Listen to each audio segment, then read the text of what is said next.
Vinod boss के सामने उन्हीं के कैबिन में हाथ बांधे खड़ा हुआ था।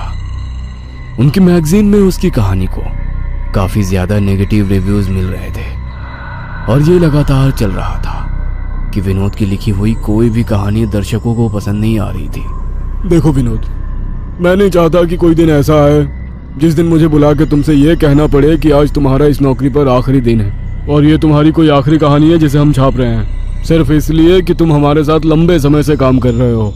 विनोद चेहरे पे मायूसी लिए अपने बॉस की बातें सुन रहा था। उसे पता था कि जो बातें वो सुन रहा है वो कोई झूठ नहीं है। ये सब विनोद के साथ हो रहा था। उसके जीवन में ये सबसे बड़ी संघर्ष की घड़ी थी।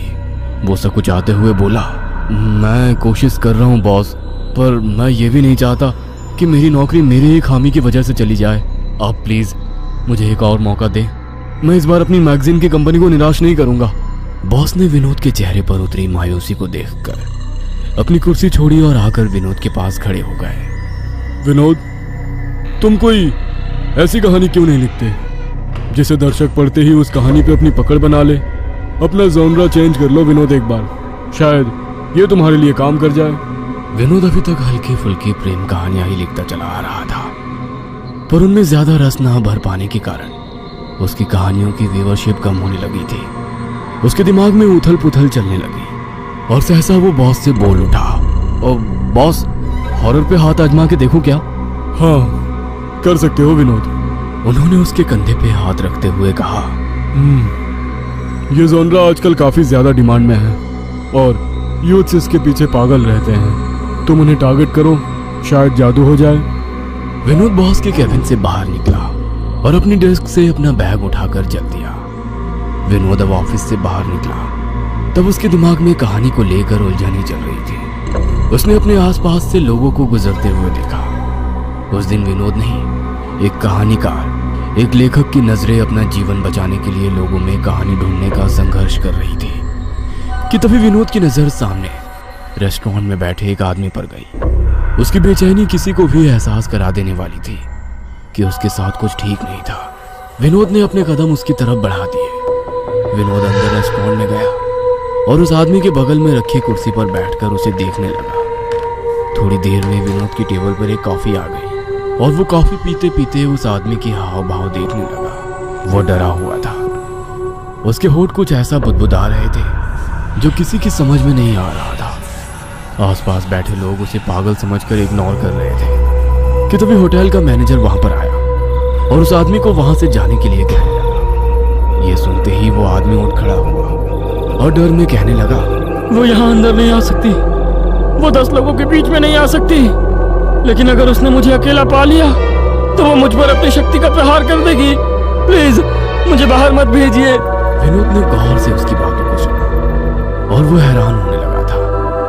आसपास के लोग उसे पागल ठहराकर उसे होटल से बाहर निकालने की मांग करने लगे। मैनेजर ने उसे बाहर निकालने की कोशिश करी तो धक्का मुक्की में वो विनोद से टकरा गया और उसके हाथ से कॉफी का कप छलक कर उसकी शर्ट पर गिर गया, जिससे विनोद एकदम से छटपटा उठा और उसके कानों में उसी आदमी की आवाज आई। वो उसके कानों में फट स्वाह बोलकर बाहर की ओर भागा और बाहर आते वो एक कार से टकरा गया, जिससे मौके पर उसकी मौत हो गई। विनोद हक्का बक्का रह गया। विनोद घर आया। शाम घिर आई थी। उसने फ्रिज से ठंडी बोतल निकाली और अंदर कमरे में चला गया। अपनी आराम कुर्सी पर बैठकर पानी पीते पीते वो विचार करने लगा उस आदमी के बारे में और उसमें छुपी हुई कहानी को। कुछ था जो उसके दिमाग में चल रहा था। बीच बीच में उसके कानों में फट स्वाह की आवाज गूंजती और फिर एकदम से उस आदमी के मर जाने का दृश्य विनोद की आंखों के सामने जी उठता। पर वो आदमी ऐसा क्यों बोल रहा था कि वो अकेले में अपनी शक्ति का प्रहार करती है? और वो है कौन? विनोद के लिए वो आदमी अब जरूरी हो चला था, पर उससे भी जरूरी उसके लिए उसकी कहानी थी। विनोद ने बहुत देर सोचा और उसके बाद वो अपनी कहानी लिखने बैठ गया। कुछ खाली कागज उसने अपने टेबल ड्रॉअर से निकाले और लिखना शुरू कर दिया। विनोद लिखता जा रहा था, पन्ने पे पन्ने बदलता जा रहा था कि तभी उसके दिमाग में कुछ आया। शायद वो कुछ जोड़ना चाहता था, इसीलिए उसने पुराना पन्ना निकाला। पर ये क्या? विनोद सन्न रह गया। जो वो काफी देर से लिख रहा था अब वो कागज कोरे थे।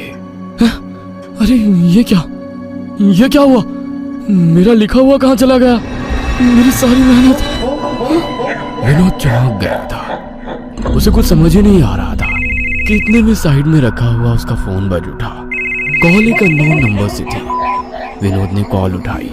हेलो, कौन बोल रहा है? दूसरी तरफ से एक मधुर आवाज आई जो विनोद से कह रही थी, जीवन बदल दूंगी, तेरी हर मनोकामना पूरी कर दूंगी, पहचान लेगा मैं हूँ कौन, तो बना दूंगी तेरी पहचान। विनोद ने डर के फोन काट दिया और वो कुर्सी छोड़ के उठ खड़ा हुआ।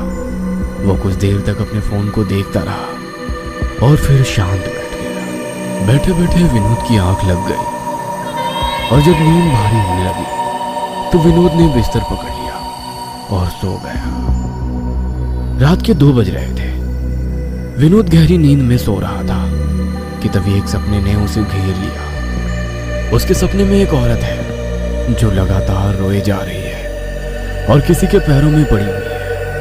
वो रोते रोते माफी मांगती जा रही है। विनोद के सपने में उसे जो कुछ दिख रहा था उसका दृश्य साफ नहीं था, आधा तो धुंधला था।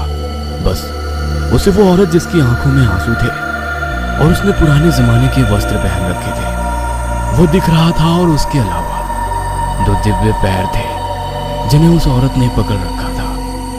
विनोद की आंखें बंद थी और उसकी पुतलियां लगातार नाच रही थी, मानो वो सब कुछ स्पष्ट देखना चाह रहा हो, पर वो लगातार नाकाम होता चला जा रहा था। उसे बस उतना सा ही दृश्य नजर आ रहा था। फिर अचानक उसकी आंख खुली। वो उठकर बैठा और भारी सांसें लेने लगा। ये क्या देख रहा था मैं? कौन औरत थी ये? विनोद का चेहरा पसीने से तरबतर था। उसे अपने दिल की धड़कन साफ सुनाई दे रही थी। अगले दिन सुबह विनोद अपने ऑफिस में काम कर रहा था। वो अपने लैपटॉप की स्क्रीन को घोरे जा रहा था।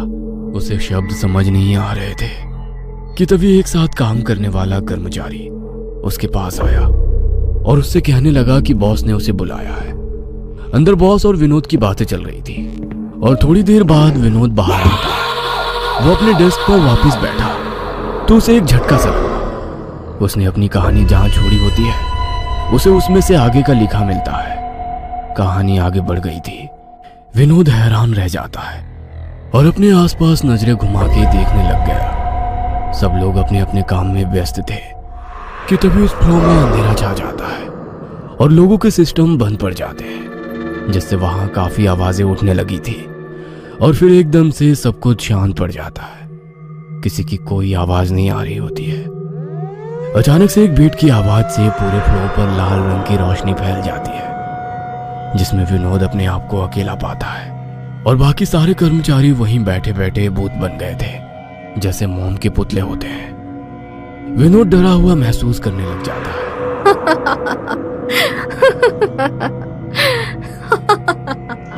विनोद अपनी डेस्क से उठता है और सबको देखते हुए चलने लगता है।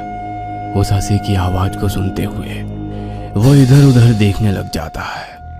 वो औरत अब अकेले विनोद पर अट्टहास भर रही थी, जैसे वो उसे अपने हाथों की कठपुतली बनाना चाहती थी। विनोद डर से कांप गया। उसके हाथ पांव थरथराने लगे थे। उसने एक साथ काम करने वाली लेडी को छूना चाहा, तभी वो औरत अपनी हंसी रोक के तुरंत बोल पड़ी, उसे छूना नहीं वरना पिघल के गिर जाएगी और उसकी मौत का जिम्मेदार तू ठहराया जाएगा। इतना कहकर वो फिर अट्टहास भरी हंसी हंसने लगी और हंसते हंसते बोली, अपना जीवन चलाने के लिए कहानी चाहिए थी ना तुझे। चल मैं देती हूँ तुझे तेरी जिंदगी की आखिरी कहानी।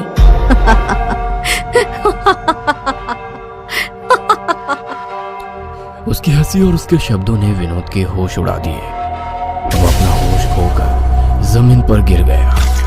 गिरते वक्त उसके सिर के पीछे का हिस्सा दीवार पर लगी कील से चीरता चला गया और बहते हुए खून के साथ विनोद भी गहरी बेहोशी में चला गया। फ्लोर पे फैली लाल रोशनी भी अब मध्यम होने लगी थी।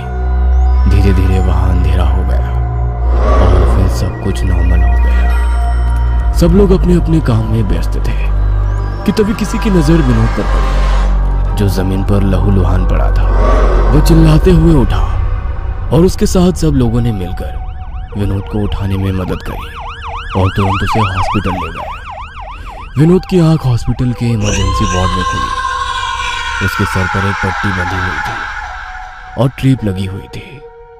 तकरीबन 1 घंटे के बाद उसे डिस्चार्ज कर दिया गया। विनोद घर आया। घर में पसरे हुए सन्नाटे को उसने महसूस किया। चोट लगने के कारण उसे कुछ दिन की छुट्टी मिल गई थी। वो अपनी आराम कुर्सी पर बैठा और सुकून में अपनी आंखें बंद कर ली। विनोद की आराम कुर्सी हिल रही थी कि अचानक वो रुक गई। विनोद ने आंख खोलकर देखा तो वो स्थिर थी। विनोद उठ के देखने चला ही था कि अचानक से 2 हाथ जो पूरी तरह से लहूलुहान थे, उन्होंने कुर्सी के दोनों तख्त जकड़ लिए थे, जिससे विनोद को गहरा झटका लगा और वो वापस कुर्सी पर बैठ गया। विनोद ने नीचे देखा तो उसके सामने एक आदमी नीचे जमीन पर बैठा था, जो पूरी तरह से खून से सना हुआ था और विनोद को घूरे जा रहा था। विनोद की डर भरी आंखें उस आदमी की आंखों से मिली, जिनमें अब खून उतरने लगा था। यह वही आदमी था जो उस दिन विनोद को उस होटल में मिला था, जिसकी गाड़ी से टक्कर लगने पर मौत हो गई थी। पर यह कैसे हो सकता है? कोई आदमी मरने के बाद अपनी ही मौत से वापस कैसे आ सकता है? विनोद के मन में यह सवाल उसको देखते ही कौंधने लगा था। वो विनोद को देखते ही चिल्लाने लगा, ओम फट स्वाहा, ओम फट स्वाहा। उसके मुंह से ये मंत्र टूटे हुए शब्दों की तरह निकलने लगे और हर बार उसके मुंह से खून की छींटें निकलकर विनोद के मुंह पर पड़ती। और इसी बीच उसके मुंह से एक नाम निकला जो आखिरी था, कर्ण पिशाचिनी। ये नाम बोलते ही उसके शरीर के कई टुकड़े हो गए, जो एक ही झटके में खून की धारा के साथ कमरे से तिता बिता कर फैल गए थे। मांस के लोथड़े और टूटी हुई हड्डियों का चूरा सब खून से सन गया था। विनोद ना जाने कितने डर के भाव के साथ ये सब देख रहा था कि उसके होंठ खुल नहीं पा रहे थे, उसकी बोली नहीं निकल रही थी। पूरा कमरा गंध मारने लगा था। दीवार पर ठक ठक की आवाज होने लगी, जैसे कोई चीज टकरा रही है। विनोद ने पलट कर देखा, सामने दीवार पे एक तस्वीर उल्टी लटकी हुई थी। कमरे में एक औरत की आवाज किसी मंत्र से कोई आवाहन कर रही थी। ओम ह्रीं कर्ण पिशाची मे कर्ण्यम कथे हुम फट स्वाहा। और अचानक दीवार पे लगी तस्वीर जो उल्टी थी वो सीधी हो गई। उस पे एक औरत की तस्वीर थी जो बहुत ही ज्यादा खूबसूरत थी। उसके सर पर एक सोने का मुकुट भी था, मानो जैसे वो कोई देवी थी। उसी औरत की आवाज ने मंत्र एक बार उच्चारण किया, ओम ह्रीं कर्ण पिशाची मे कर्ण्यम कथे हुम फट स्वाहा। और फिर वो आवाज कमरे में बोलने लगी, तेरा भूत बताऊंगी, तेरा वर्तमान भी बताऊंगी और तेरा भविष्य भी बताऊंगी तुझे। मैं कर्ण पिशाचिनी स्वयं को अब आवाहन देती हूँ। इतना कहते ही दीवार पर लगी तस्वीर में उस औरत का चेहरा बदलने लगा था। चेहरे के हाव भाव देवी से राक्षसी के बदले और वो बाहर आ गई। विनोद उसको देखते ही चीख उठा।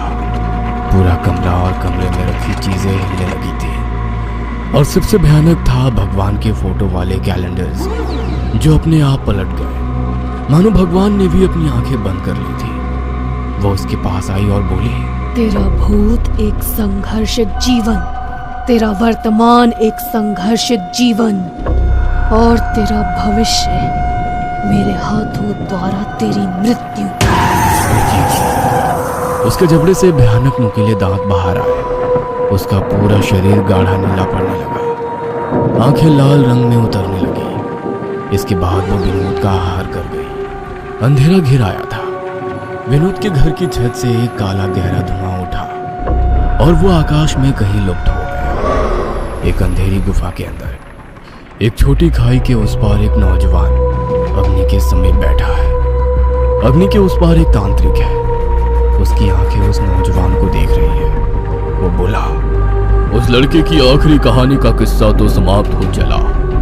अब तू बोल कि उसके डर को समझकर अपनी मौत बुलाएगा या फिर कर्ण पिशाचिनी को बुलाएगा और उसके अगर वो डरता नहीं तो मरता नहीं, मैं डरूंगा नहीं तो मरूंगा नहीं। इतना कहते ही उसने अपना हाथ अग्नि के ऊपर रखा और प्रण लिया।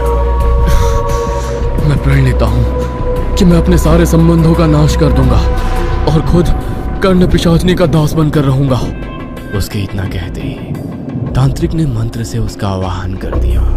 ओम हिंग कर्ण पिशाची में कर्ण कथय हूँ फट स्वाहा। आग बुझ गई। अंधेरे के बीच कुछ गिरने की आवाज आई। तांत्रिक ने मशाल से रोशनी करी तो जमीन पर वही तस्वीर पड़ी थी, एक सुंदर औरत जिसके सर पर सोने का मुकुट था। कर्ण